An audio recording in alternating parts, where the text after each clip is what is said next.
Violent clashes have broken out in Greece during massive nationwide strikes. Hundreds of thousands of workers are protesting ahead of a parliamentary vote on a harsh set of tax hikes and spending cuts. €28 billion worth of cuts are needed before the EU agrees to hand Greece another cash bailout. Well, it's considered to be the country's last resort to avoid becoming the first Eurozone nation to default. But both the cuts and the high-interest bailout are deeply unpopular. More than 5,000 police have been deployed for the March on Parliament. We can now cross live to Yanis Varoufakis, who joins us live from Athens. Thanks for being with us. He's a lecturer at the University of Athens. We're seeing violent scenes in Athens as we speak. Give us an idea of just how unpopular these latest austerity cuts are.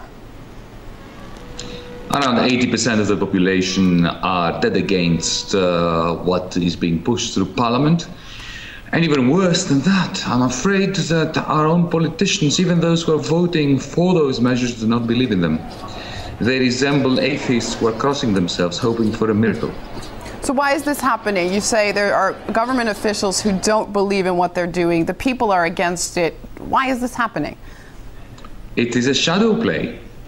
What is happening in Athens today is no more than a ploy that is being utilized by Mrs. Merkel, the German Chancellor, in order to manage to push through her own federal parliament in Berlin a massive new loan for Greece. Members of parliament in Berlin do not buy this strategy either, because they've seen it being applied before. Bailout Mark I was passed only a year ago, in May of 2010. And it failed spectacularly. Its logic was false, and its application made the problem worse rather than better.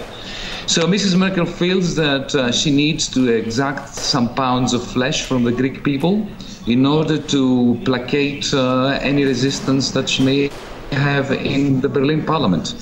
And so now what we have is we have governments both in Berlin and in Athens that are pushing for policies that they don't even believe in them, just in order to buy time to find out what on earth they're going to do with the Euro system crisis.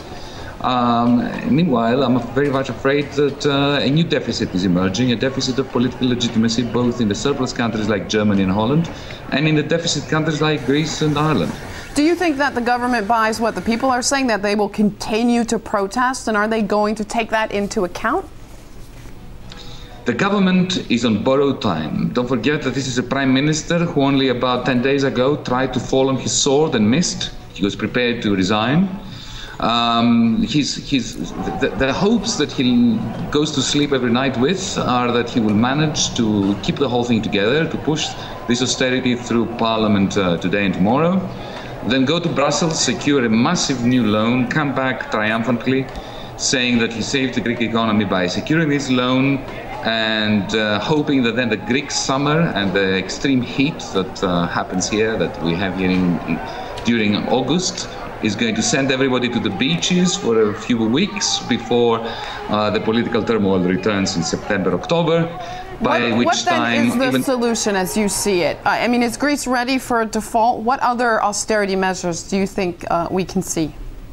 There can be no solution for the Greek problem independently of a solution for the Eurosystem crisis, which is the real issue at hand. If Europe continues to see this as a Greek problem, I'm very much afraid that there will be no euro in the next year or so. But I think the choice we have as Europeans is between letting the euro go and returning to our own currencies, or fixing the euro. All right, Yanis Varoufakis joining us live from Athens. Thank you very much for your analysis this hour. Thank you very much.